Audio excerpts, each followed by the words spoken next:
Come, Nerevar, come. Today we will be discussing Hag Ravens. Yes, Nerevar, those Enwa farm tools, or whatever they are, can be found on Skyrim and High Rock.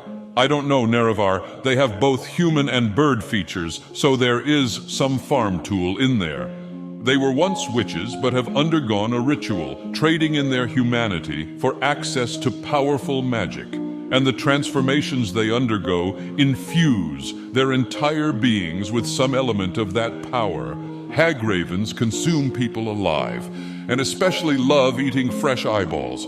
Few creatures match the cunning, depravity, and repulsiveness of the Hag Ravens. They will take through savagery what they cannot win through guile. They are usually extremely hostile to outsiders, but they retain the ability to communicate. They are equally dangerous up close or when casting spells from afar. They are known for their foul stench. They possess an ability to turn into a murder of crows and attack their foes from 100 directions at once. The transformation to Hag Raven is reversible, though it is unknown if it can be undone without divine intervention.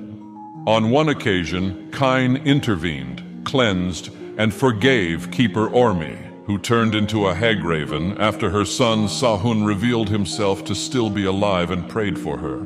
They are routinely associated with the Forsworn and other Breton Enwas, so they have Breton names typical. Throughout adventures across Skyrim, the Dragonborn and even you Nerevar can come across witches that have not become Hag Ravens on Solstheim. It might be a continuity issue within the universe, but also it can be explained that Solstheim is really not the most hospitable land. Some of the Glenmoril Wyrd witches did travel to Solstheim, and were at first helping people recover from being werewolf farm tools. However, Isabel, Etienne, and Falaise eventually became farm tools themselves by transforming into Hag Ravens. Let us begin our discussion with a strange Hag Raven named Moira. While doing a hangover quest, A Night to Remember, for the false god Sanguine, you wake up to find out that you proposed to a Hag Raven named Moira and were about to marry her. She is not too happy that you ruined the engagement and becomes rather aggressive due to her inability to become aggressive after the ceremony.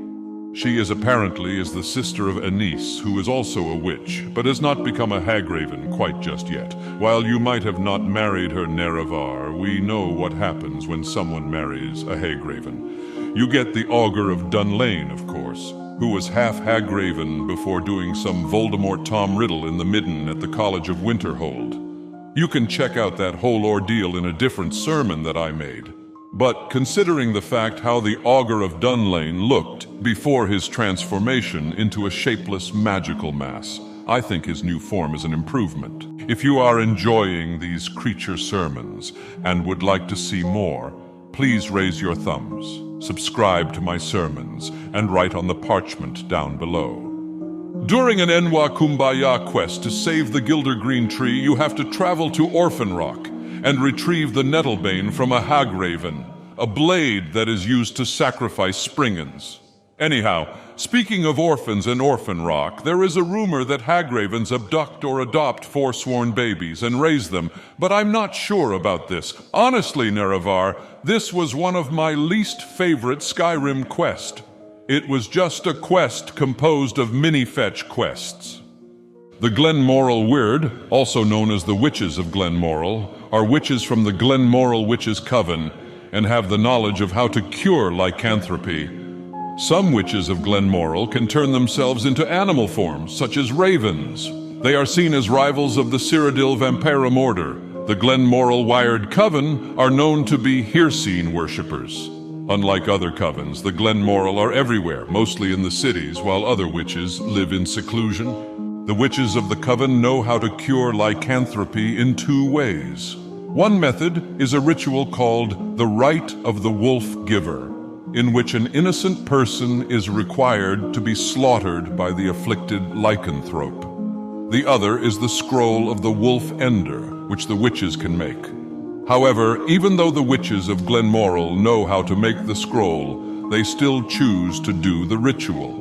Melisande is rumored to be one of the last witches of Glenmoril. She knows how to cure vampirism, and she offers this to the hero of Kvatch during the Oblivion Crisis. It is unknown if the entire Coven also shares this secret. In the Fourth Era, when Kodlak Whitemane, harbinger of the Companions, viewed the lycanthropy as a curse and strove to cure himself and the other members with the help of the Dragonborn. However, other members viewed it as a blessing, and therefore the tradition held much to the distaste of Kodlak. Kodlak's final request to the Dragonborn before dying at the hands of the Silverhand is that they hunt down and kill the Coven and bring back their heads, which are then used to cure Kodlak posthumously of his lycanthropy by casting out and killing the werewolf's wolf spirit. Oh, the Companions Questline has more plot holes than Sheogorath's cheese. Now let me tell you the sad story of the Quest Repentance. Sylvia, an aspiring Breton Enwa witch who is trying to become a Hag Raven, gets destroyed by her traitorous daughter Ilia with the help of the Dragonborn. Now Ilia is a goody-goody two-shoes Enwa that does not like the Darklight Tower Coven at all. In any case, Ilia and the Dragonborn tag team and completely wipe out the Coven, with Ilia getting rid of her mother at the top of the tower in a dramatic showdown. To be honest with you, Nerevar, it was kind of anticlimactic. While I understand her actions, I question her loyalty. She should not be trusted and may turn on you if you do something that she does not like. Oh, also in the affairs of the Hag Ravens quest, you have to deal with Melka and Petra, two Hag Ravens that hate each other's guts as much as I hate the Tribunal. Anyhow, once you free Melka from her cage, she asks you to take care of her Petra problem, and as a reward, you get a staff the Eye of Melka. Nerevar, we talked about underwhelming faction rewards. Well, you always get some lackluster staffs from Hag Ravens. Anyway, Melka never attacks and remains surprisingly friendly, which is quite the feat, considering they are more dangerous than a rebelling farm tool. Oh, and in order to get a piece of the Mehrunes razor, you have to deal with a Hag Raven named Drascua, who leads some Forsworn, which is not surprising considering their close allyship. Who knows, maybe even Grelod the Kind is a Hag Raven, but that's just a rumor. However, I would not be surprised if she had some Hag Raven ancestry like the Augur of Dunlain. Thank you for watching, Nerevar. If you enjoyed this sermon, please honor the Sixth House and the tribe unmourned by raising your thumb, subscribing to my sermons, and writing on the parchment down below. Thank you to all Sixth House members and patrons for funding the operation of the Sixth House across Tamriel. I would like to thank the adoring fan Connor Runda and the current Sharmat Tanya Davis for your unwavering loyalty during these less productive times.